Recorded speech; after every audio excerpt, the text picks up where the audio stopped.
Бактыбек Үсенович, саламатсыздар, урматтуу кесиптештер, урматтуу чакырылгандар.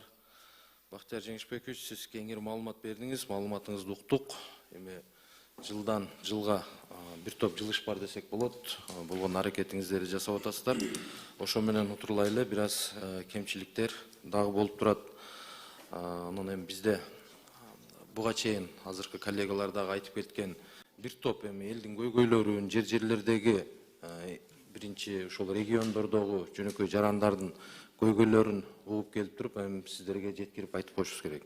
Сиз азыр маалыматыңызда айттыңыз, 800 миңдин айланасында пенсионер бар. Анын ичинде 30%, 240 миңдин айланасында 6900 сомдон пенсия алат экен да. Бул эми бүгүнкү күндө мисалы сиздер 20%, 30% кылып көтөрүп атасыздар пенсияны. Туура, ал жакшы көрүнүш. Бирок ошону кандай, кайсы коэффициент менен эсептеп, кандай тартипте көтөрүп атасыздар? Мындай жөнөкөй эле формула менен караганда 10 миң сом алган 30% көтөрсөңүздөр автоматтык түрдө 13 миң алыш керек болобу? Же бул жерде сиздердеги берген маалыматта бир ага жетпей калып атат да? Ошону түшүндүрүп койсоңуз коомчулукка. Айшер Абилович, сурооңузга рахмат. Мен маалымат катары айта кетсем, биздин чыгаша бөлүгүбүз пенсияга 21 жылы 41 миллиард болчу. 25 жылга чыгаша бөлүгүбүз 104 миллиард болуп кабыл алынды.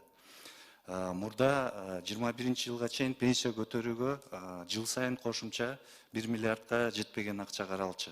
Акыркы 3 жылда биз кошумча жылына 20 миллиардтан карап атабыз.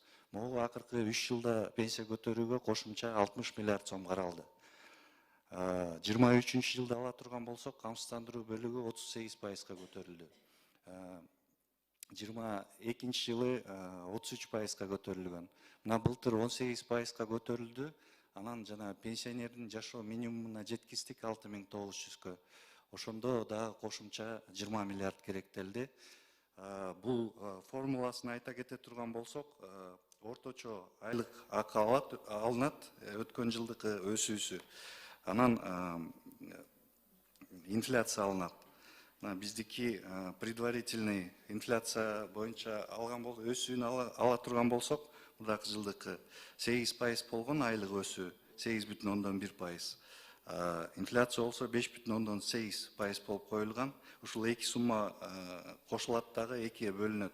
Ошондо биз быйыл бюджетке 0,7% пенсия көтөрүү койгонбуз. Ошондо бюджетке 1 миллиард 200 миллион сом караганбыз. Бирок бул ошол 7%га көтөрүлөт деген сөз эмес. Азыр 6 айдын жыйынтыгы менен камсыздандыруу төгүмдөрүнүн түшүшүн карайбыз. Буюрса жакшы түшүп атат каражаттар.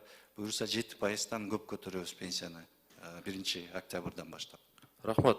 Бактияр Жеңишбекович, эми ар бир жаран бул жерде эми анын арасында мына биз, сиз бардыгыбыз эле жакшы ниет менен ушул мамлекетибиз үчүн иштеп, мамлекеттик кызматта иштеп, ошого ар бир айда алган айлык маянабыздан определенный процент ушул пенсияга чыкканда керектейбиз деп которуп келебиз да.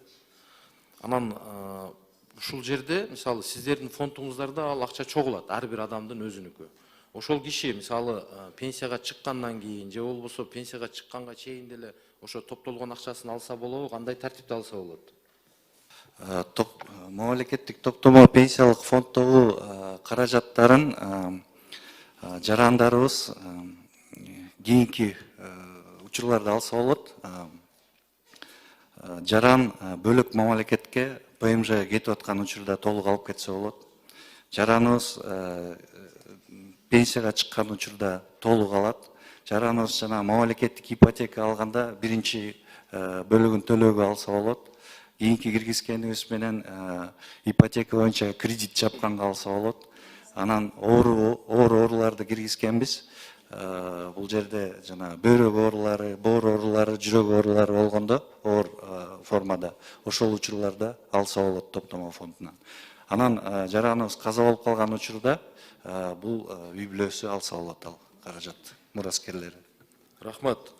Анан мисалы жана сиз баяндамаңызда айткандай, биздин ар кандай мисалы оорукчан, ДЦП же болбосо инвалидтик болуп пенсияга чыгышат да, анан алардын коштоочулары бар. Азыркы күндө жакшы, мурда 2000 сом төлөнсө, азыр 6000 сомго чейин көтөрдүңүздөр, бул жакшы нерсе. Бирок ошол апасыбы же болбосо баласыбы же бир тууганы ар дайым коштоп жүрүүчү коштоочулар болот да. Ошолордун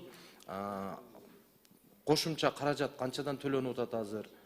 Ошол адамдарды дагы эми башка жумуш жасабайт да алар. Только ошол кишини карайт 24 саат бою. Ошого дагы бир жок дегенде ошол инвалид же болбосо бир оорукчан пенсионердин катарында чыгарсак болобу ошо төлөмдү? Алар тиги бүгүнкү күндө соцзащита аркылуу төлөнүп берилип атат. Аларга айлыгынан камсыздандыруу төлөмдөрү төлөнүп атат. Камсыздандыруу төлөмдөр төлөнүп жаткандыктан аларга стаж жүрүп атат, пенсияга чыгууга мүмкүнчүлүктөрү бар. Рахмат. Анан бүгүнкү күндө мына цифровизацияга өтүп, канча пайыз пенсионер толук кандуу мына карта системасына өткөн? Же дагы деле наличка алгандар барбы? Алишер Абдуллаевич, бүгүнкү күндө бизде банк аркылуу алгандардын саны 81%га жетти. Анан почта аркылуу алгандардын саны 19%. Мисалга ала турган болсок, 5 жыл мурун почта аркылуу алгандардын саны 80% болчу, банк аркылуу алгандардын пайызы 20% болчу. Бул өсүп келатат.